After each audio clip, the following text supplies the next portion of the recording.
Hello everyone, कैसे हैं आप सब। आई होप आप सब बहुत अच्छे हैं एंड अपना ध्यान बहुत अच्छे से रख रहे हैं। बच्चों, मैं उम्मीद करती हूँ कि आपने मेरे फर्स्ट लेक्चर को ध्यान से सुना है और अगर आपने ध्यान से सुना है तो आप लोगों को बिल्कुल क्लियर हो गया होगा कि नीति आयोग क्या है। नीति आयोग के बारे में आपको बहुत अच्छी जानकारी हो गई होगी। तो बच्चों, नीति आयोग के बारे में ही एक टॉपिक को हम आगे कंटिन्यू करने वाले हैं। नीति आयोग ने 2017 में यानी कि अभी हाल ही में एक बहुत अच्छा प्रोजेक्ट निकाला था जिसका नाम था साथ। अब साथ ने क्या किया, आगे पढ़ते हैं इसी लेक्चर के अंदर। तो बच्चों, before we start with the lecture मैं आपको बता दूं कि हम जो है अभी चैप्टर नंबर 8 करने वाले हैं। चैप्टर नंबर 8 के अंदर ही हमने नीति आयोग जो नीति आयोग है उसके बारे में पढ़ा था और अब नीति आयोग को ही हम आगे कंटिन्यू करने वाले हैं। तो चैप्टर नंबर 8 जब आप अपनी मॉड्यूल के अंदर उठाएंगे तो चैप्टर नंबर 8 से हमें कंटिन्यू करना है। चैप्टर नंबर 8 का आज अपनी क्लास नंबर 2 है, तो हम क्लास नंबर 2 से आज कंटिन्यू करते हैं। तो क्लास नंबर 2 से जब हमने कंटिन्यू किया तो मैंने आपको जैसे बताया कि साथ का कॉन्सेप्ट पढ़ने वाले हैं। साथ साथ एक एक्रोनिम है। साथ एक्रोनिम है किसका? Sustainable action for transforming human capital, यानी कि एक सस्टेनेबल एक्शन यानी कि एक ऐसा एक्शन करने वाले हैं जो आज नहीं फ्यूचर की जनरेशन को हेल्प करने वाला है। कैसे? फॉर ट्रांसफॉर्म करने वाले हैं हम किसे? Human capital. ह्यूमन कैपिटल क्या होती है? हम लोग होते हैं सर, यानी कि जो इंसान है वो होते हैं। इंसान को कैसे ट्रांसफॉर्म किया जा सकता है? उसे और बेहतर शिक्षा देकर, उसे और बेहतर हेल्थ देकर हम उसे ट्रांसफॉर्म कर सकते हैं। यानी कि किसी भी ह्यूमन को अगर आपको रिसोर्स बनाना है तो हमें क्या करना है? हमें उसका नॉलेज पोर्शन प्लस उसकी हेल्थ दोनों को अगर हम स्ट्रॉन्ग कर दें तो वो एक बहुत ही स्ट्रॉन्ग कैपिटल बन जाएगी, यानी कि बहुत ही स्ट्रॉन्ग रिसोर्स बनने वाला है हमारा। तो यही जो साथ वर्ड इन्होंने निकाला, साथ का मतलब इन्होंने समझा अपने आप को कि साथी बनाना है, हमें एक साथी बनाना है। साथी किसके लिए? साथी बनाना है हमें देश की प्रगति के लिए। तो इसी उम्मीद से, इसी भावना के साथ नीति आयोग ने ये जो है साथ का जो एक प्रोजेक्ट है वो स्टार्ट किया था। अब है क्या ये साथ? साथ का जो मेन फोकस है वो सिर्फ 2 ही एरियाज में था। कौन कौन से 2 areas? That is education and health. तो इसने मेन जो फोकस किया है, मेन जो एम्फेसाइज किया है वो इसने किया है एजुकेशन के ऊपर। तो इसका मतलब क्या था? इसकी साथ जो है वो चाहता था रोल मॉडल बनाना। साथ के अकॉर्डिंग आपके पास सिर्फ 3 रोल मॉडल आज तक बन पाए हैं। 3 रोल मॉडल कौन से हैं? वो झारखंड, मध्य प्रदेश और उड़ीसा। कैसे बने ये रोल मॉडल? आइए जानते हैं। जब नीति आयोग ने एक ऐसा नोटिफिकेशन निकाला कि भाई मुझे ह्यूमन कैपिटल को ट्रांसफॉर्म करना है, तो जितने भी स्टेट इंटरेस्टेड हैं वो स्टेट मुझे एक एप्लीकेशन लगा दो कि हम इंटरेस्टेड हैं अपने ट्रांसफॉर्मेशन के लिए, हम इंटरेस्टेड हैं। तो सर जब ऐसे नीति आयोग ने लोगों को बोला कि आप अपनी एप्लीकेशंस लगाओ, तो 16 स्टेट्स, टोटल 16 स्टेट्स की जो है एप्लीकेशन आई गई। उन 16 स्टेट्स के अंदर से टॉप 3 स्टेट्स निकाले। वो टॉप 3 स्टेट्स कौन से थे? झारखंड, मध्य प्रदेश और उड़ीसा। इनको सिलेक्शन के लिए एक अलग से क्राइटेरिया बनाया नीति आयोग ने। वो क्राइटेरिया क्या था? वो क्राइटेरिया ये था कि किस एरिया में ज़्यादा नीड है कैपिटल ट्रांसफॉर्मेशन की, कहाँ के जो स्कूल्स हैं उनको ज़्यादा अच्छे से रेनोवेट करने की ज़रूरत है। तो इस बेसिस के ऊपर 3 स्टेट्स निकाले इन्होंने, झारखंड, मध्य प्रदेश एंड उड़ीसा। अब इनके स्टेट्स के अंदर इन्होंने क्या काम किया, कैसे कैसे काम किया? तो साथ ने एक रोल मॉडल बनाने के लिए, एक इस प्रोजेक्ट को स्टार्ट करने के लिए, इस प्रोग्राम को स्टार्ट करने के लिए पार्टनरशिप की। हमने ट्रिपल पी पढ़ा था नीति आयोग में कि वो जब भी उसको मौका मिलता है वो ट्रिपल पी करने बैठ जाता है। ट्रिपल पी याद है आपको? याद है आपको ट्रिपल पी क्या था? क्या था? यस, प्राइवेट पब्लिक पार्टनरशिप, यानी कि प्राइवेट सेक्टर, पब्लिक सेक्टर दोनों मिलकर क्या करेंगे? पार्टनरशिप करेंगे। तो इस साथ के लिए उन्होंने कुछ ऐसा ही किया। क्या किया? देखिए आइए। The programme is being implemented in these states with the knowledge partners Boston Consulting Group. एक बोस्टन कंसल्टिंग ग्रुप है, ये हमारी एक अमेरिकन कंपनी है। ये जानी किसके लिए जाती है सर? ये बहुत अच्छी बिजनेस स्ट्रेटेजीज बनाकर देती है। 1963 में ये कंपनी इवैल्यूएट हुई थी। ये कंपनी जो है आपको बहुत अच्छी स्ट्रेटेजीज बनाकर देती है। तो नीति आयोग ने क्या कहा? नीति आयोग ने कहा जो भी प्राइवेट सेक्टर एक्सेल कर रहा है अपने एरियाज में उसको मैं उठाकर अपने साथ पार्टनरशिप में मिला लूंगी। तो हमने बोस्टन को सर अपने साथ पार्टनरशिप में मिला लिया, यानी कि बोस्टन किसके साथ कंसोर्टियम में आया? नीति आयोग के साथ कंसोर्टियम पे आया। प्लस एक और कंपनी को इन्होंने मिलाया, कोऑर्डिनेटर था एक इनका, वो है आपका Piramal foundation for education leadership, जो पील के नाम से फेमस है। तो Piramal foundation for education leadership, PFEL ने क्या किया? पीएफईएल ने एक एजुकेशन सेंटर है। ये एजुकेशन सेंटर मतलब ये फेमस है किस चीज़ के लिए? ये इस चीज़ के लिए फेमस है कि ये नई नई टर्मिनोलॉजी निकाल कर आता है एजुकेशन सेंटर में। एजुकेशन सेंटर को ग्रो करने के लिए ये बड़ा फेमस है, यानी कि नई नई टेक्निक्स निकाल के लाता है। जो भी बैकलैग है, हमारा बैकलॉग है हमारी कंट्री के अंदर, हमारे एजुकेशन सिस्टम के अंदर, उसको इन्हेंस करता है, इम्प्रूव करता है। क्लास में कैसी कैसी फैसिलिटीज आपको अवेलेबल होनी चाहिए, किस टाइप का मटेरियल आपको पढ़ना चाहिए, आपको क्या क्या और फैसिलिटीज, यानी कि अपार्ट फ्रॉम स्टडीज और क्या फैसिलिटीज मिलनी चाहिए।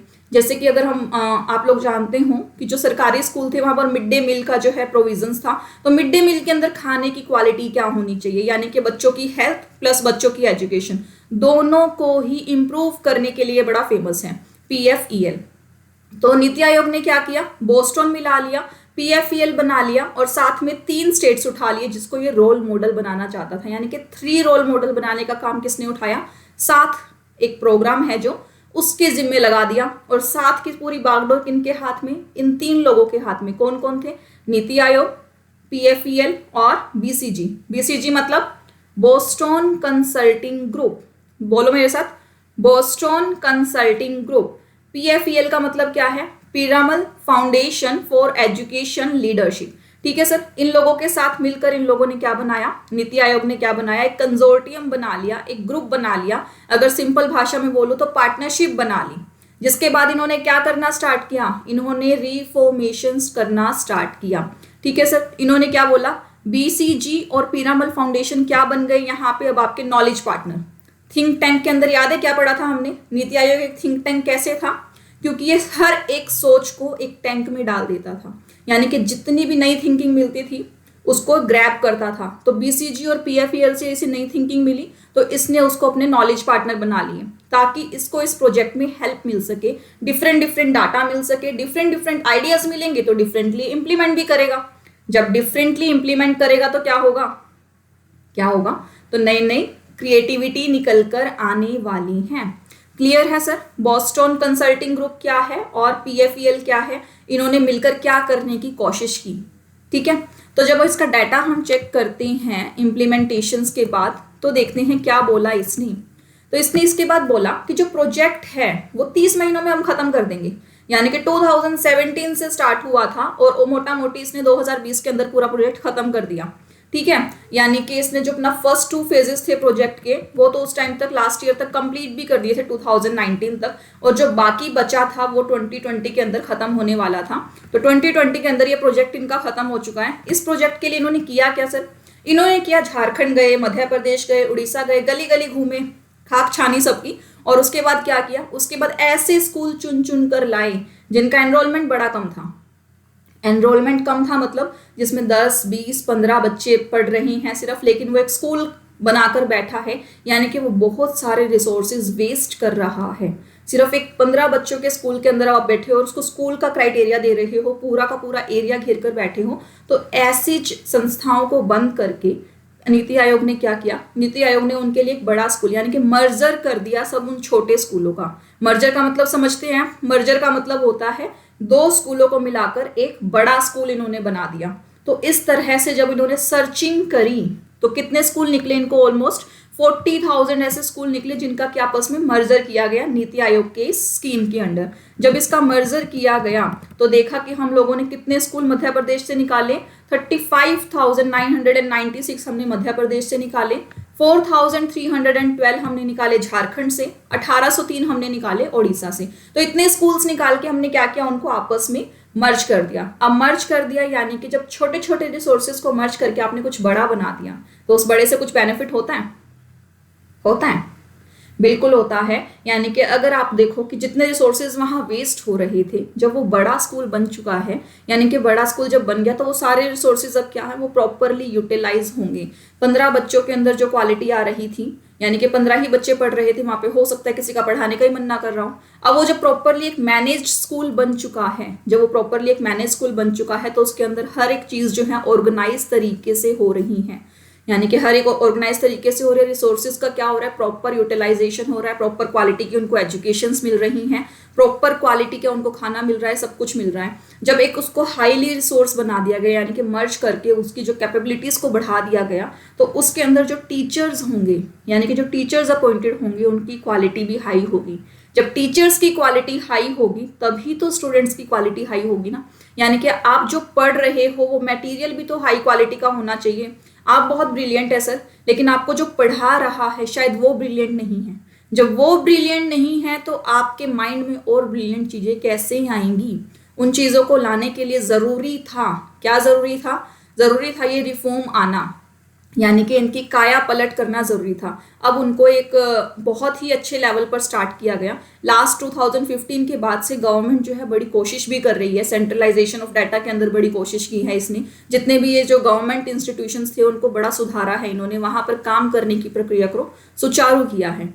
तो सर देखिए, ये जो मर्जर हुए थे ना, इस मर्जर के बाद क्या हुआ, 74 लाख बच्चे जो मध्य प्रदेश से थे और 34 लाख बच्चे जो उड़ीसा थे उनको बड़ा बेनिफिट मिला। यानी कि वो जो वीकर स्टूडेंट्स थे अब वो वीकर नहीं रहे, अब वो क्या हो गए, अब वो बड़े एक्सपर्ट हो चुके हैं। यानी कि उनका जो स्टैंडर्ड ऑफ लिविंग है वो बड़ा हाई हुआ है।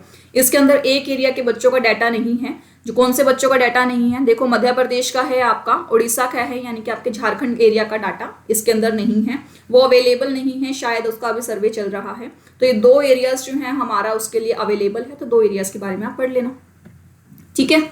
चलिए आगे देखते हैं कि ये तो हुआ अचीवमेंट्स इसने क्या ली, और इसके अलावा कुछ मेजर अचीवमेंट्स इसने ली। मेजर अचीवमेंट्स क्या किया, जो हम अभी डिस्कस कर चुके हैं। मेजर अचीवमेंट्स में इसने किया कि इन डेप्थ डायग्नोस किया। इन डेप्थ डायग्नोस करने का मतलब क्या होता है, इन डेप्थ डायग्नोस करने का मतलब ये होता है कि इसने प्रॉपर रिसर्च की डिस्ट्रिक्ट के स्कूल्स में, यानी कि जितने भी स्कूल्स थे झारखंड, उड़ीसा और मध्य प्रदेश के, उनकी जब इन्होंने ऑब्जर्वेशन की, उनका उनके जो डिटेल ऑब्जर्वेशंस की, तो उसमें निकला कि 40,000 ऐसे स्कूल्स हैं जिनको क्या करना है, जिनको अभी रिफॉर्म्स की आवश्यकता है, जिनको मर्जर किया गया। देखिए जो अचीवमेंट के अंदर मैंने 40,000 का डाटा लिखा हुआ था वो कहाँ से आया, वो प्रॉपर डायग्नीज से आया। यानी कि प्रॉपरली आपने जब उसको डायग्नाइज किया, एनालिसिस किया, तो आपके पास ये स्कूल्स निकल कर आए। चलो जी, अब आपने स्कूल्स निकाल लिए और क्या किया, अब आपने इसके लिए ना एक रोड मैप बनाया। ट्रांसफॉर्मेशन रोड मैप इसे बोलते हैं। रोड मैप का मतलब होता है आपने पूरा प्लान जो है एक पेज पर लिख के रख लिया। अब उस रोड मैप में आपने क्या किया, उस रोड मैप के अंदर आपने पूरी गाइडलाइंस लिख दी। गाइडलाइंस लिख दी मतलब सब कुछ लिख दिया कि आपको क्या क्या काम करना है, कैसे कैसे काम करना है, और उसको शॉर्ट टर्म के अंदर बांट दिया। यानी कि क्वार्टरली माइलस्टोन्स, क्वार्टरली माइलस्टोन्स मतलब एक क्वार्टर में इतना तो अचीव करना ही करना है आपको, तो उसको क्वार्टरली माइलस्टोन्स के अंदर बांट दिया ताकि जितने भी इनिशिएटिव्स लिए गए उसकी एक क्वार्टरली रिपोर्ट ली जाए। टाइम बाउंड था आपका, जब इन्होंने प्रोजेक्ट स्टार्ट किया 2017 के अंदर, तो उस टाइम पर इन्होंने क्या किया, 2017 के अंदर ये प्रोजेक्ट बनाना स्टार्ट किया, तो उस टाइम पर इन्होंने क्या किया, अपना माइंड मेकअप किया, अपनी पॉलिसीज बनाई, और जो इनका पहला प्रोजेक्ट मार्केट में आया, यानी कि साथ ई एजुकेशन रोड मैप्स जब आया साथ में, तो वो आया था इनका 17 मार्च 2018, 2019, 2020। 3 साल के अंदर अंदर इन्होंने इतने 40,000 स्कूलों को मर्ज करके उनके रिफॉर्मेशन पर काम किया। और क्या क्या काम किया सर इसने, मर्जर के अलावा रेमिडिएशन प्रोग्राम्स बनाए। रेमिडी का मतलब क्या होता है, उपचार, यानी कि ऐसे प्रोग्राम्स बनाए जो कि उपचार करने में सहायक हैं। रेमिडिएशन यानी कि जो प्रॉब्लम्स ऑलरेडी चल रही हैं स्कूलों में उसको दूर करने के लिए प्रोग्राम बनाए।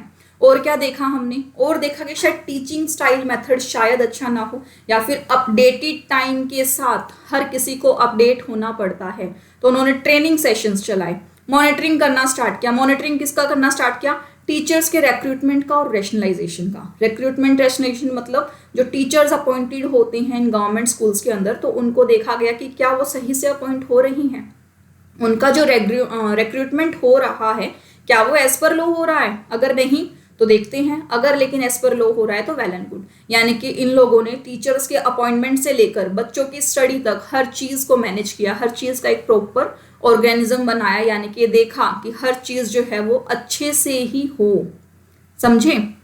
चलो जी, उसके बाद है strict level, at state level and district level, हर किसी के अंदर इन्होंने अपना सारा काम अच्छे से किया। इन्होंने एक अपनी इंफॉर्मेशन शीट बनाई, मैनेजमेंट इंफॉर्मेशन सिस्टम बनाया। MIS सिस्टम का मतलब क्या होता है, MIS सिस्टम का मतलब होता है कि आपके ऑर्गेनाइजेशन में जो भी काम हो रहा है, ऑर्गेनाइजेशन मतलब इनका स्कूल्स है, जो इनकी प्रीमाइसेस के अंदर या इनके एरिया के अंदर जो भी काम हो रहा है इसकी इंफॉर्मेशन डायरेक्टली इनके मैनेजमेंट को जाएगी। यानी कि एक ऐसा सिस्टम बनाया जिससे कि ट्रांसपेरेंसी जनरेट हो जाए, क्या काम हो रहा है, कैसे हो रहा है, किस मेथड से हो रहा है, उन सब चीज़ों को जनरेट करने के लिए एक MIS सिस्टम बनाया गया, जो कि जनवरी 2018 में इन्होंने बना दिया था। उसके बाद ये रोड मैप कब स्टार्ट हुआ था हमारा 17 मार्च 2018 को, और 2020 के अंदर ये रोड मैप जो है उनका खत्म हो चुका है, यानी कि जितनी भी अचीवमेंट्स थी वो अकम्प्लिश कर ली साथ के अपने इस प्रोजेक्ट ने। तो साथ क्या है सर, साथ एक प्रोजेक्ट का नाम है जो किसने स्टार्ट किया था, नीति आयोग ने स्टार्ट किया था। कब से स्टार्ट हो चुका था ये, 17 मार्च 2018 से स्टार्ट हो गया था। इसका एम्फेसाइज किस पे था, हेल्थ एंड एजुकेशन पे। 3 स्टेट्स को क्या बनाने वाला था, ये रोल मॉडल बनाने वाला था। वो 3 स्टेट्स कौन कौन से थे, मध्य प्रदेश, झारखंड एंड उड़ीसा। ये सब आपको लर्न होना चाहिए क्योंकि आपके एमसीक्यू फॉर्मेट के अंदर आने वाला है, और एमसीक्यू फॉर्मेट में जब कोई चीज़ आती है तो आपको एग्जैक्ट चीज़ें पता होनी चाहिए। आपको बिल्कुल लाइन टू लाइन इसे पढ़ना है। आपके मॉड्यूल की ही कॉपी है ये, आपके मॉड्यूल में आपको ये सब चीज़ें मिल जाएंगी। सिर्फ ये जो ग्रीन बॉक्स है अचीवमेंट ऑफ द प्रोजेक्ट, ये नहीं मिलेगा आपको आपके मॉड्यूल के अंदर, तो आप इसको यहाँ से कॉपी कर सकते हैं। इन्फॉर्मेटिव चीज़ें हैं, इन्फॉर्मेटिव था तो मैंने इसके अंदर डाल दिया, आपको पता होना चाहिए ये सब चीज़ें। तो ठीक है सर, अगले कंसेप्ट की तरफ बढ़ते हैं आगे देखते हैं कि नीति आयोग के बाद हमारे पास और क्या है पिटारे में। तो चलिए चेक करते हैं नीति आयोग के बाद। नीति आयोग के बाद हमारे पास और है हमारा ministry of corporate affairs. Ministry of corporate affairs सुना है कभी आप लोगों ने इसके बारे में, ministry of corporate affairs. Corporate मतलब आपकी जो कंपनीज होती हैं, ये कोऑपरेटिव सोसाइटीज होती है, इनके अफेयर्स को यानी कि इनकी वर्किंग को मैनेज करने वाली, रेगुलेट करने वाली एक मिनिस्ट्री है ये। यानी कि मिनिस्ट्री ऑफ कॉर्पोरेट अफेयर्स क्या है, जो कॉर्पोरेट्स के अफेयर्स यानी कि कॉर्पोरेट्स की वर्किंग को, कॉर्पोरेट्स को यहाँ पर आप कोऑपरेटिव सोसाइटीज बोल सकते हो या फिर अकेले कॉर्पोरेट्स तक डील नहीं करता ये, इसके अंदर और भी चीज़ें हैं। वो क्या है हम डिटेल में पढ़ेंगे इसके अंदर। तो जो कॉर्पोरेट्स के काम को मैनेज करे वो ऑर्गेनाइजेशन कौन सी है, वो गवर्नमेंट अथॉरिटी कौन सी है, वो है आपकी MCA, ministry of corporate affairs. Ministry of corporate affairs जो है प्राइमरी कंसर्न करता है किससे, एडमिनिस्ट्रेशन होता। इसका जो सोल एरिया है वो ये है, कंपनीज एक्ट को रेगुलेट करता है। कंपनीज एक्ट चाहे नए वाला हो चाहे पुराने वाले हो, 2 एक्ट हैं जो अभी भी हैं, क्योंकि करंटली जो कंपनीज हैं ज़्यादातर कंपनीज 1956 की रेगुलेट हुई हैं। तो कंपनीज एक्ट 2013, कंपनीज एक्ट 1956। इसके अलावा अगर कोई और कंपनीज है जो इससे भी पुराने एक्ट में अगर रजिस्टर्ड हुई है तो उसको भी रेगुलेट MCA ही करता है। ठीक है सर, और क्या है आपकी लिमिटेड लाइबिलिटी पार्टनरशिप एक्ट 2008। ये क्या होता है इसको डिटेल के अंदर पढ़ेंगे लॉ के चैप्टर के अंदर। अभी के लिए समझ लो, लिमिटेड लाइबिलिटी पार्टनरशिप मतलब कंपनीज के कुछ फीचर्स और पार्टनरशिप के कुछ फीचर्स को मिला दिया जाता है। कंपनीज के फीचर्स कैसे, जैसे कि कंपनी क्या होती है, separate legal entity. Separate legal entity अभी समझने के लिए समझ लो, बाकी डिटेल में आपका अगले सेमेस्टर में आने वाला है, यानी कि आपके अगले लेवल पे एग्जीक्यूटिव लेवल पे आएगा। सेपरेट लीगल एंटिटी का मतलब होता है कंपनी के ओनर्स अलग हैं और कंपनी अलग है। यानी कि कंपनी का नाम चलता है मार्केट में, हम जानते हैं रिलायंस को, रिलायंस के ओनर्स आए जाए हमें फर्क नहीं पड़ता, हम रिलायंस को जानते हैं। तो हम रिलायंस को जानते हैं, रिलायंस के ओनर को नहीं जानते। क्यों? क्योंकि वो एक सेपरेट लीगल एंटिटी है। हम किसी बिजनेस को उसके बिजनेस के नाम से पहचानते हैं, वो सेपरेट लीगल एंटिटी का काम होता है। ठीक है सर, अब जो सेपरेट लीगल एंटिटी एक फीचर हो गया इसका, बाकी अदर फीचर्स भी होंगे वो हम डिटेल में बाद में पढ़ेंगे। उसके अलावा पार्टनरशिप, पार्टनरशिप क्या बोलता है, जब 2 या 2 से ज्यादा लोग एक एग्रीमेंट के थ्रू मिलकर काम करें उस चीज को बोला जाता है पार्टनरशिप। बट वहां एक फैक्टर होता है अनलिमिटेड लायबिलिटी। अनलिमिटेड लायबिलिटी मतलब क्या, अगर आपके बिजनेस में जितना लॉस हुआ है, आपके बिजनेस की जो लायबिलिटीज हैं वो बढ़ती बढ़ती बढ़ती बढ़ती इतनी बढ़ जाए कि आपके बिजनेस की एसेट्स कम पड़ जाएं, तो लायबिलिटीज इतनी, एसेट्स इतनी, यानी कि आमदनी 98 और खर्चा रुपया, तो उस केस में क्या होगा, उस 1 रुपए के खर्चे को फुलफिल करने के लिए आपके घर के सर बर्तन भांडे सब बिक जाने वाले हैं। तो यानी कि जब अगर लायबिलिटी, अगर आपने पार्टनरशिप खोला होता तो क्या होता, आपकी लायबिलिटी कैसी होती, लिमिटेड या अनलिमिटेड, अनलिमिटेड। तो इन 2 फीचर्स को जोड़ने के लिए, यानी कि एक सेपरेट लीगल एंटिटी का बेनिफिट उठाने के लिए और एक लिमिटेड लायबिलिटी का बेनिफिट, यानी कि अनलिमिटेड लायबिलिटी के लॉस से बचने के लिए एक फॉर्मेट बनाया हमने, लिमिटेड लायबिलिटी पार्टनरशिप। देखो यहाँ लिखा भी हुआ है लिमिटेड लायबिलिटी, यानी कि ऐसी पार्टनरशिप है जहां पर लायबिलिटी क्या होगी, लिमिटेड होगी। और आपकी लायबिलिटी को लिमिटेड करने के लिए आपको सेपरेट लीगल एंटिटी का सहारा लेना पड़ेगा। जब उसका सहारा लेके अपनी लायबिलिटी लिमिट करोगे तो हुआ ना एक कॉम्बिनेशन दोनों का, कंपनीज एक्ट का भी और पार्टनरशिप का भी, ठीक है सर। और इसके अलावा कोई भी अगर अदर एक्ट, मिसलेनियस एक्ट उसके ऊपर एप्लीकेबल होते हैं कंपनीज के, तो उनको भी रेगुलेट कौन करता है? उनको भी रेगुलेट हमारी मिनिस्ट्री ऑफ कॉर्पोरेट अफेयर्स करती है, ठीक है। यानी कि मेनली किस चीज के लिए है? कॉर्पोरेट सेक्टर को मेंटेन करने के लिए है। तो क्या सिर्फ कॉर्पोरेट सेक्टर्स को ही मेंटेन करता है? बिल्कुल नहीं, अदर चीजें भी हैं इसके रेगुलेशंस में आती हैं, इसके ओवरव्यू के अंदर आती है। तो देखते हैं वो कौन सी चीजें हैं। वो है आपकी, the ministry is also responsible, ministry के पास और भी काम है, और भी चीजों के लिए रिस्पॉन्सिबल है। किस चीज के लिए रिस्पॉन्सिबल है? ये कॉम्पिटिशन एक्ट 2002 के लिए, कॉम्पिटिशन एक्ट 2002 के लिए रिस्पॉन्सिबल है। क्या है ये कॉम्पिटिशन एक्ट 2002? कॉम्पिटिशन एक्ट 2002 जब आया था ना, तो इसका मेन पर्पस क्या था? इसका मेन पर्पस था कि मार्केट में कंपटीशन को बढ़ावा देना है। और क्या करना है? अगर मार्केट में कोई ऐसा काम हो रहा है जो कंपटीशन को रोकता है, फॉर एग्जाम्पल आपने, आपकी दादागिरी चलती है मार्केट के अंदर, आपने क्या बोला? आपने बोला कि सर ये मैं इस मोहल्ले में दूसरी दुकान नहीं आने दूंगा। जब आप अपने एरिया में दूसरी दुकान आने ही नहीं दोगे तो कंपटीशन होगा कैसे? तो ये कंपटीशन एक्ट बोलता है अगर मुझे वो दादागिरी करने वाला इंसान मिल गया तो उसको 2 चपेट लगाकर जेल में डाल दूंगा मैं, यानी कि कंपटीशन को बढ़ावा दूंगा। अगर कोई कंपटीशन रोकता हुआ मिला तो उसके ऊपर एडवर्स इफेक्ट लगाए जाएंगे, यानी कि उसको पेनल्टी दी जाएगी। तो देखो फर्स्ट पॉइंट क्या है? To prevent practices having adverse effect on competition. कोई भी ऐसी प्रैक्टिसेस यानी कि ऐसा काम करता पाया गया जिसका कि एडवर्स इफेक्ट आ रहा है, किस पर? कंपटीशन पर। एडवर्स इफेक्ट ऑन कंपटीशन का मतलब क्या है? कंपटीशन में बाधा बन रहा है वो काम, तो ऐसे काम को रोक दिया जाएगा, ऐसी प्रैक्टिसेस को रोक दिया जाएगा। और क्या करना है? To promote and sustain. जब ऐसी एक्टिविटीज को रोका जाएगा तो कंपटीशन प्रमोट होगा या नहीं होगा? प्रमोट होगा। प्रमोट भी करना है और उसे सस्टेन यानी कि मेंटेन भी करना है उस लेवल पे। अगर कंपटीशन मेंटेन रहा तभी तो मार्केट में कंपटीशन रहेगा। और क्या करना है? कंपटीशन के साथ साथ आपको लोगों के इंटरेस्ट का भी ध्यान देना है। कौन से लोगों के? जो कंज्यूमर्स हैं, उनके वेलफेयर के लिए बनाया गया कंपटीशन एक्ट। और क्या करता है ये? To ensure freedom of trade. Freedom of trade का मतलब है कि हर किसी के पास खुली पावर हो कि वो बिजनेस कर सके। यहाँ पर अगर लॉ ने कोई बिजनेस प्रोहिबिट किया है तो वो एक्सक्लूडेड है इस प्रोविजन से, अदरवाइज हर इंसान को ट्रेड करने की पावर दी गई है। और हमारे कॉन्स्टिट्यूशन में भी आपको अधिकार है कि आप कोई भी ट्रेड कंटिन्यू कर सकते हो, और वही कॉम्पिटिशन एक्ट उसको सिक्योर करता है कि आपको फ्रीडम ऑफ ट्रेड है, आप जो ट्रेड चाहे वो ट्रेड कर लो। अगर किसी ने दादागिरी करके आपको वो ट्रेड करने से मना किया, वो व्यापार करने से मना किया, तो क्या होगा? उसको जेल में भेजा जाएगा 2 चपेट लगा के, ठीक है। तो इसने ये काम करने के लिए, अब ये काम एक्ट खुद कैसे करेगा? इसने इस काम को करने के लिए कमीशन बनाया हुआ है। ये कमीशन कैसा है इसी लेक्चर में आगे बढ़ते हैं। उससे पहले एमसीए के कुछ और कामों के बारे में जान लेते हैं। एमसीए और किसके ऊपर एप्लीकेबल लगता है? एमसीए जो है ना एक सुपरविजन रखता है। किसके ऊपर रखता है सर? कुछ प्रोफेशनल बॉडीज के ऊपर। प्रोफेशनल बॉडीज मतलब ऐसी बॉडीज जो सेपरेट एक्ट ऑफ पार्लियामेंट है, यानी कि पार्लियामेंट के अंदर ही बनी हुई हैं, पार्लियामेंट के एक्ट के द्वारा बनी गई हैं। कौन कौन सी बॉडीज है हमारे सिलेबस के लिए?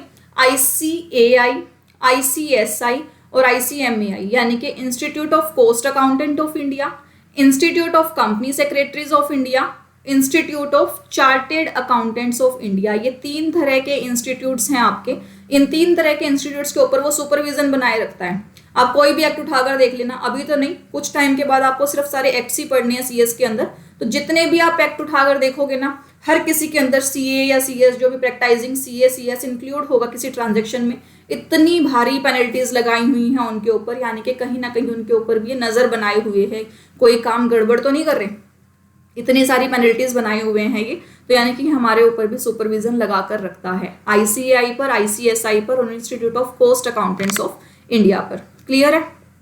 चलिए आगे चलते हैं।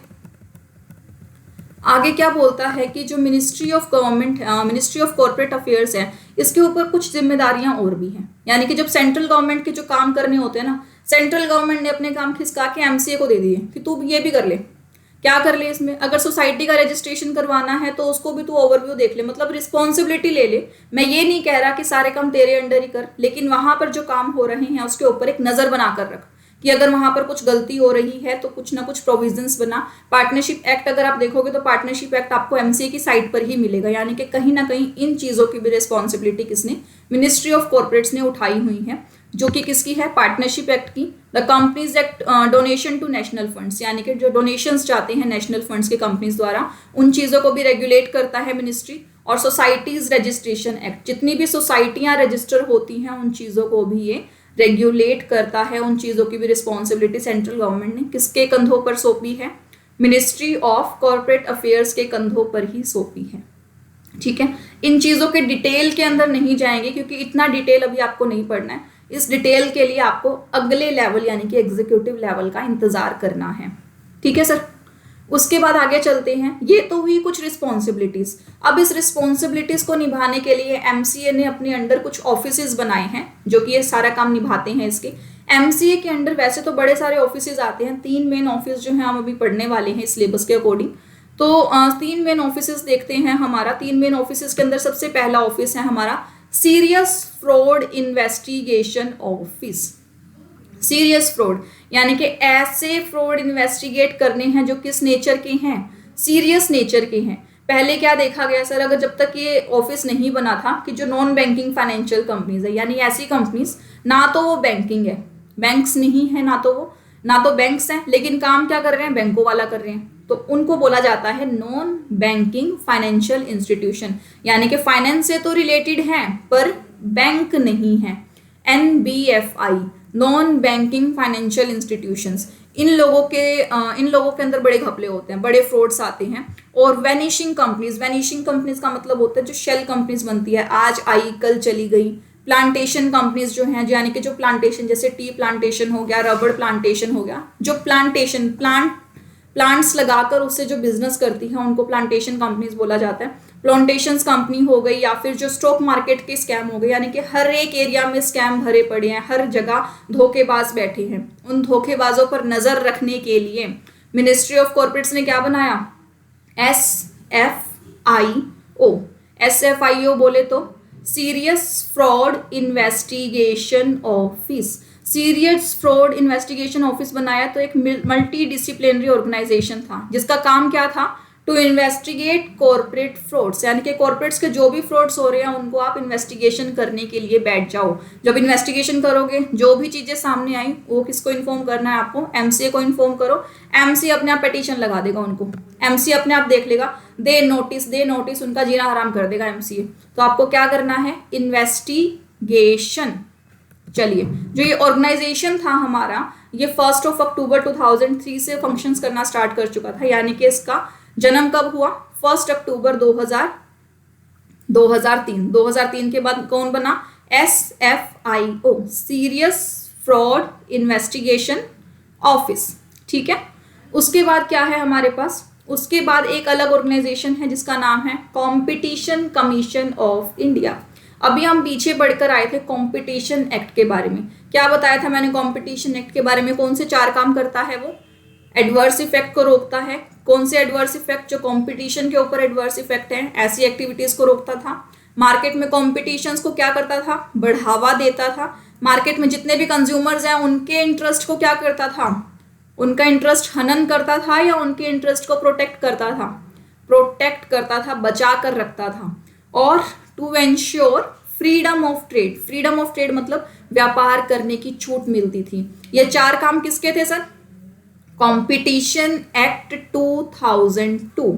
अब आपको ये जानकर हैरानी होगी कि कंपटीशन एक्ट 2002 जो है उसके साथ साथ इन्हीं सब कामों को करने के लिए एक एक्ट और भी था जिसे बोला जाता है MRTP एक्ट।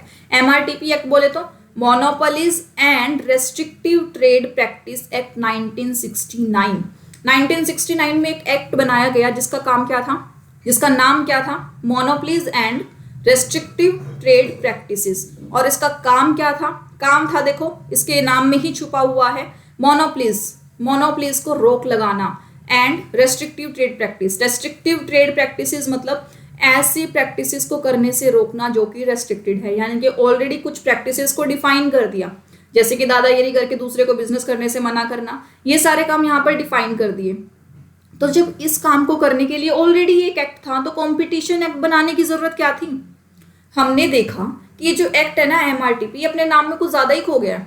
ज्यादा खो गया मतलब मोनोपोली, सिर्फ ये क्या देखता है मार्केट में मोनोपोली ना बने किसी की, यानी कि कोई एक ही बंदा ऐसा ना रह जाए कि सिर्फ वही बिजनेस कर रहा है बाकी नहीं कर रहे, तो सिर्फ ये मोनोपोलीज कंट्रोल करने में ही रह गया। और 1969 में बना था तो काफी लूप होल सी। जैसे कि एग्जांपल देती हूँ मैं आपको। एग्जांपल्स क्या है कि अगर एक कंपनी का जो एसेट साइज है वो 100 करोड़ से ऊपर हो गया तो अलाउड ही नहीं करता था, कहता था नहीं 100 करोड़ से ऊपर हो जाएगा तो मोनोपोली, यानी कि तो डोमिनेंट पोजीशन में आ जाएगा, दूसरे को काम नहीं करने देगा, नहीं कर सकता तो इससे ऊपर एसेट्स, रोक लगा दी। अब जब ऐसी ऐसी रोक लगाएगा तो बिजनेस ग्रो कैसे करेगा? तो बिजनेस की ग्रोथ को बढ़ावा देने के लिए जरूरी हो गया था कि इसमें अमेंडमेंट्स की जाएं, पर इसमें कमियां ही इतनी थी कि इसको अमेंडमेंट करने की बजाय लोगों ने सोचा, गवर्नमेंट ने सोचा कि हम एक नया एक्ट ही ले आते हैं, कॉम्पिटिशन एक्ट 2002। तो जब ये 2002 का एक्ट आया तो उस टाइम हमने देखा कि अभी इसको रिपील करना ठीक नहीं होगा। रिपील करने का मतलब होता है उस एक्ट को खत्म कर देना। तो एमआरटीपी एक्ट भी चल रहा था, कॉम्पिटिशन एक्ट भी चल रहा था। एमआरटीपी के कुछ सेक्शंस जो हैं एमआरटीपी से निकालकर कॉम्पिटिशन एक्ट में डाल दिए गए। अब धीरे धीरे क्या किया, धीरे धीरे एमआरटीपी की जो पावर है ना वो कम होने लगी। जब इसकी पावर कम होने लगी तो कंपटीशन एक्ट की पावर को बढ़ाने की जरूरत आई। तो कंपटीशन एक्ट के अंदर एक अमेंडमेंट आया, कब आया? 2007 के अंदर आया। 2007 के अंदर इसको पूरा सक्षम बना दिया गया। जब इसे सक्षम बनाया तो उसके बाद हमने देखा कि जो एमआरटीपी का सारा काम था ना, अब कंपटीशन एक्ट संभालने लायक हो गया है। जब कंपटीशन एक्ट 2002 सारा काम संभालने लायक हो गया तो एमआरटीपी एक्ट 1969 को रिपील कर दिया गया। रिपील कर दिया गया मतलब खत्म कर दिया गया। कब किया खत्म? 1 सितंबर 2009 के अंदर, यानी कि 1 सितंबर 2009 के अंदर एमआरटीपी एक्ट क्या हो गया? खत्म। जब ये काम खत्म हो चुका है, एमआरटीपी एक्ट खत्म हो गया, तो अब मार्केट में कौन सा एक्ट बचा है? सिर्फ कॉम्पिटिशन एक्ट 2002। कॉम्पिटिशन एक्ट 2002 आने के बाद एक कमीशन बनाया गया। कमीशन क्या करता है सर? किसी भी एक्ट में जो चीज लिखी होती है ना उसको पूरा करने का काम, उसको पूरा करने की जिम्मेदारी कॉम्पिटिशन कमीशन ऑफ इंडिया पे डाल दी गई। जैसे घर में होता है ना, हर बच्चे को एक कुछ ना कुछ काम दे दिया जाता है, हर किसी की रिस्पॉन्सिबिलिटी लगा दी जाती है, ये काम तेरे जिम्मे है, तुझे करना है। वैसे कॉम्पिटिशन कमीशन एक्ट ने क्या किया? कॉम्पिटिशन कमीशन ऑफ इंडिया बनाया। उसने बोला कि जो मेरे रूल्स के अंदर लिखे हुए हैं, जो मेरे अंदर लिखा हुआ है ना, वो सारा काम तुझे देखना है। मार्केट में कोई ऐसी प्रैक्टिसेस नहीं चलनी चाहिए जिससे कंपटीशन खत्म हो रहा हो। मार्केट में अगर कोई किसी को व्यापार करने से रोक रहा हो तो तुझे देखना है, यानी कि इसके पास सारी की सारी पावर्स आ गई। केस ले सकता था मार्केट से, बिल्कुल ले सकता था। अगर किसी को कोई शिकायत है तो किसके पास जाए? कंपटीशन कमीशन के पास जाए। कंपटीशन कमीशन उसकी शिकायत सुनेगा? बिल्कुल सुनेगा। आरटीआई का जमाना है, अगर वो नहीं सुनेगा तो आप आरटीआई लगा देना। क्यों नहीं सुन रहे, रीजन बताओ। रीजन उसने नहीं बताया तो आप इसके खिलाफ ही केस कर देना। आप तो एक जागरूक नागरिक हैं तो आप सारे काम कर सकती हैं। तो कंपटीशन कमीशन आपकी कंप्लेंट सुनेगा भी और उसके ऊपर स्ट्रिक्ट एक्शंस भी लेगा। किस तरीके से एक्शंस लेने चाहिए, क्या करने चाहिए, अभी आपके सिलेबस का पार्ट ये नहीं है। तो आप सिर्फ इतना याद रखो कि कंपटीशन एक्ट बना कब था? मार्च 2009 के अंदर बना था। मार्च 2009 के अंदर बना था। एंड एमआरटीपी एक्ट रिपील कब हुआ था? 1 सितंबर 2009। ठीक है। कंपटीशन कमीशन के अंदर अभी हमें इतना ही करना है। उसके बाद अगला ऑर्गेनाइजेशन देखते हैं। अगला ऑर्गेनाइजेशन क्या है हमारे पास? अगला ऑर्गेनाइजेशन है हमारे पास Indian institute of corporate affairs. जो ये Indian institute of corporate affairs है हमारा, ये भी एमसीए का ही एक पार्ट है और एमसीए का बड़ा स्ट्रॉन्ग पार्ट है ये। इंडियन इंस्टीट्यूट है। इंस्टीट्यूट का मेन काम क्या होता है? आपको शिक्षा देना, आपकी जो है कैपेसिटी बिल्डिंग करना। कैपेसिटी बिल्डिंग करना मतलब आपके अंदर नए नए वैल्यूज को ऐड करना। नए वैल्यूज कैसे ऐड करेगा? जब आपको कुछ नई चीजें सिखाई जाएंगी। यानी कि जब एमसीए ने आईआईसीए बनाया तो आईआईसीए को रिस्पॉन्सिबिलिटी दे दी, जिम्मेदारी दे दी। क्या जिम्मेदारी दे दी? कि जो मेरे एम्प्लॉयज होंगे ना उसके अंदर कैपेसिटी बिल्डिंग तुम्हें करनी पड़ेगी। कैपेसिटी बिल्डिंग मतलब उनको इतना ट्रेन कर दो, इतना ट्रेन कर दो। ट्रेन मतलब उनको इतनी नॉलेज दे दो, उनको इतना एक्सपर्ट बना दो मार्केट का कि वो अच्छी गवर्नेंस कर पाए। गवर्नेंस मतलब जितने भी केसेस उनके पास आए उनको अच्छे से हैंडल कर पाए। यानी कि governance such as corporate and competition law, किसी भी केस में आप फंस जाए वो हर एक केस के अंदर अव्वल निकल के आए। ऐसी ट्रेनिंग आप हमारे एम्प्लॉयज को दो। तो एमसीए ने किसको दे दिया? आईआईसीए को दे दिया। फिर IICA के पास एक अकेडमी इसने बना दी जिसका नाम रखा ICLS अकेडमी। ICLS अकेडमी रखा यानी कि Indian corporate law services. Indian corporate law services एक बहुत ही रेप्यूटेड ऑर्गेनाइजेशन है, एक बहुत ही रेप्यूटेड अकेडमी है। क्या काम है ICLS का? ICLS जो IAS बच्चे होते हैं उनको प्रिपेयर करती है मिनिस्ट्री में जाने के लिए, यानी कि IAS जो निकल कर आते हैं उनको ट्रेनिंग प्रोवाइड करने का काम करती है ICLS। कैसे IAS?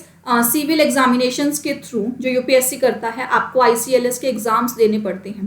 यानी कि अगर आप मिनिस्ट्री में इंटरेस्टेड हैं, अगर आप मिनिस्ट्री के फील्ड में इंटरेस्टेड है, लीगल फील्ड में इंटरेस्टेड हैं, तो आपको सिविल सर्विसेज के अंदर ICLS कैटेगरी के अंदर एग्जाम्स देने होंगे। जैसे ही आप एग्जाम्स क्लियर करोगे आप एक IAS बन जाओगे। जब आप एक IAS बन गए, IAS बनने के बाद भी आपको ट्रेनिंग लेनी है और जैसे ही यहाँ पर ट्रेनिंग आप खत्म करोगे आप directly ministry of corporate affairs के एम्प्लॉय बनने के लिए रेडी हो जाओगे। मिनिस्ट्री ऑफ कॉर्पोरेट अफेयर्स के अंदर भी काफ़ी सारे ऑफिस आते हैं, जैसे आपके रीजनल डायरेक्टर का ऑफिस, आपके रजिस्ट्रार ऑफ कंपनीज का ऑफिस, किसी भी ऑफिस के अंदर आपको पोस्टिंग मिल सकती है। ये काम कौन करवा कर देता है आपको? ICLS academy. तो ICLS का काम क्या है? Probationary officers. प्रोबेशनरी ऑफिसर का मतलब क्या होता है? जो अभी पक्के नहीं हुए हैं, जिनकी अपॉइंटमेंट अभी प्रोबेशनरी यानी कि अभी टेम्पररी है। जब टेम्पररी होती है तो वो ट्रेनिंग टाइम पे होते हैं, उनको एडवांस ट्रेनिंग दी जाती है। जब उनकी ट्रेनिंग कंप्लीट होती है उसके बाद ही उन्हें कंफर्म्ड परमानेंट जॉब मिलती है। तो ये सारा काम कौन करता है? ICLS अकेडमी करती है। उसके बाद है कि इस इंस्टीट्यूट को किस तरह से डिज़ाइन किया गया है। कुछ इस तरीके से डिज़ाइन किया गया है कि ये एक प्लेटफॉर्म फॉर डायलॉग बने, इंटरेक्शन बने, partnership between government, corporate investors, civil societies, professional academicians and other stake holder in emerging 21st century. यानी कि इस अकेडमी के अंदर ऐसे लोग आए जो कि अलग अलग तरह के प्रोफेशनल्स हैं, एक्सपर्ट्स हैं, ताकि जब इन बच्चों को ट्रेनिंग दी जाए, जो लोग IAS क्लियर करके आए हैं उन बच्चों को जब ट्रेनिंग दी जाए तो इनको इतनी वास्ट ट्रेनिंग मिले, इतनी शार्प एंड इतनी ब्राइट ट्रेनिंग मिले कि वो जब कॉर्पोरेट्स में जाएं, यानी कि जब वो अपनी मिनिस्ट्रीज के अंदर जाए तो उस पोजीशन को गरिमा प्रोवाइड कर सकें। तो इस तरह से इस प्लेटफॉर्म को तैयार किया गया, यानी कि सोचो कितना नॉलेजेबल प्लेटफॉर्म होगा ये। तो इस तरीके से इस प्लेटफॉर्म को तैयार किया गया। तो मिनिस्ट्री ऑफ कॉर्पोरेट अफेयर्स के बारे में हमारे सिलेबस के अंदर अभी इतना ही है, तो हमें सिर्फ इतना ही पढ़ना है। तो आई होप आपको ये सब समझ में आया है जो मैं आपको समझाना चाह रही हूँ। अगर नहीं समझ में आया तो कोई इशू नहीं है, आप मुझे व्हाट्सएप पर कोई भी क्यूरीज अगर आपकी हैं तो आप लिख कर भेज दीजिए। और इसके अलावा अगर इस वीडियो के रिगार्डिंग कोई सजेशंस हैं तो वो भी आप मुझे ज़रूर बताइए। तब तक के लिए पढ़ते रहिए और घर ही रहिए और सुरक्षित रहिए। Thank you.